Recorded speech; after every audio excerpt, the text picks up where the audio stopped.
Hello guys, আমি Deep and welcome back to my channel Deep exclusive. So এখন আমি এই ভিডিওর মধ্যে বেশ কয়েকটা লেটেস্ট আপডেটকে নিয়ে কথা বলবো। সো প্রথম আপডেটটা অবশ্যই কিন্তু বিএমসিএমকে কেন্দ্র করে বিএমসিএম এর অফিসিয়াল ট্রেলার কিন্তু আজকে ড্রপ করা হচ্ছে।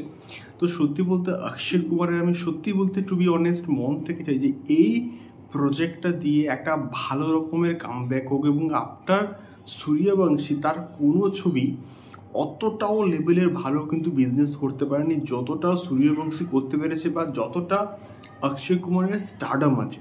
সো সেই অনুযায়ী কিন্তু কোনো ছবি রিসেন্ট টাইমে মানে ভালো ব্যবসা কিন্তু করতে পারেনি এবং আজকের এই ট্রেলারটার উপরে সব কিছু কিন্তু মোটামুটি ডিপেন্ড করছে যে বিএমসিএম কেমন চলবে। তার কারণটা হচ্ছে বিএমসিএম ভালো চলাটা দরকার এবং আলী আব্বাস জাফর এর উপর আমার কিন্তু প্রচণ্ড ভরসা আছে।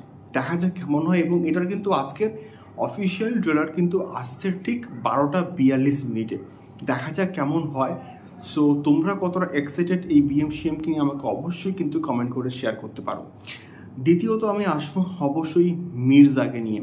তো মির্জার যে সেকেন্ড গানটা এসছে এলো মির্জা, এই গানটা বর্তমানে কিন্তু আছে ট্রেন্ডিংয়ে ইউটিউবে। এখন বর্তমানে কিন্তু আমি যখন এই পার্টিকুলার ভিডিওটা করছি তখন কিন্তু 3 নম্বরে কিন্তু ট্রেন্ডিংয়ে আছে এবং প্রায় 129K কিন্তু ভিউজ পেয়ে গিয়েছে, যেটা প্রচণ্ড ভালো একটা দিক। এবং আপনার জিতা এবং আপনার দেবদা কারোর কোনো বাংলা সিনেমার কন্টেন্ট ট্রেন্ডিংয়ে আসলো এবং ইউটিউবে রীতিমতো বেশ কিন্তু পপুলার হয়েছে। এবং গালিব যে গানটা প্রাথমিক অবস্থায় কিন্তু ট্রেন্ডিংয়ে আসেনি, বাট আস্তে আস্তে যখন এটা লোকজন দেখতে আরম্ভ করলো এটা কিন্তু আলটিমেটলি ট্রেন্ডিংয়ে এসেছিলো এবং এই গানটা কিন্তু লিটারেলি এখন কিন্তু ট্রেন্ডিংয়ে আছে, 3 নম্বরে আছে এবং প্রায় 130K কাছাকাছি কিন্তু ভিউজ গেন করে ফেলেছে, যেটা প্রচণ্ড ভালো একটা দিক এই পার্টিকুলার প্রজেক্টটার জন্য।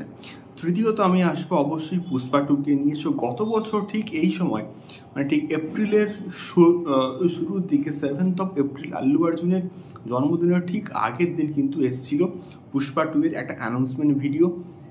তো এইবারে কিন্তু মোটামুটি একটা প্ল্যান করা হচ্ছে যে আল্লু অর্জুনের ঠিক জন্মদিনের দিন অর্থাৎ 8th of April কিন্তু আসতে পারে পুষ্পা 2 এর অফিসিয়াল টিজার।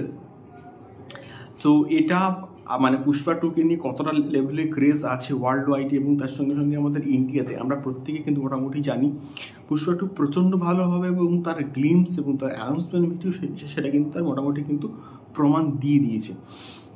দেখা যাক কেমন হয় পুষ্পা 2। আমি তো প্রচণ্ড এক্সাইটেড এবং 8th of April পুষ্পা 2 এর অফিসিয়াল টিজার কিন্তু আসার কথা আছে। দেখা যাক কেমন হয়। তোমাদের কি মতামত এই তিনটে বিষয়কে নিয়ে আমাকে অবশ্যই কিন্তু কমেন্ট করে শেয়ার করতে পারো। এখনকার ভিডিওটা এই অবধি, দেখা হচ্ছে পরবর্তী ভিডিওতে আরও অনেক অনেক এক্সক্লুসিভ আপডেটস নিয়ে। টাটা।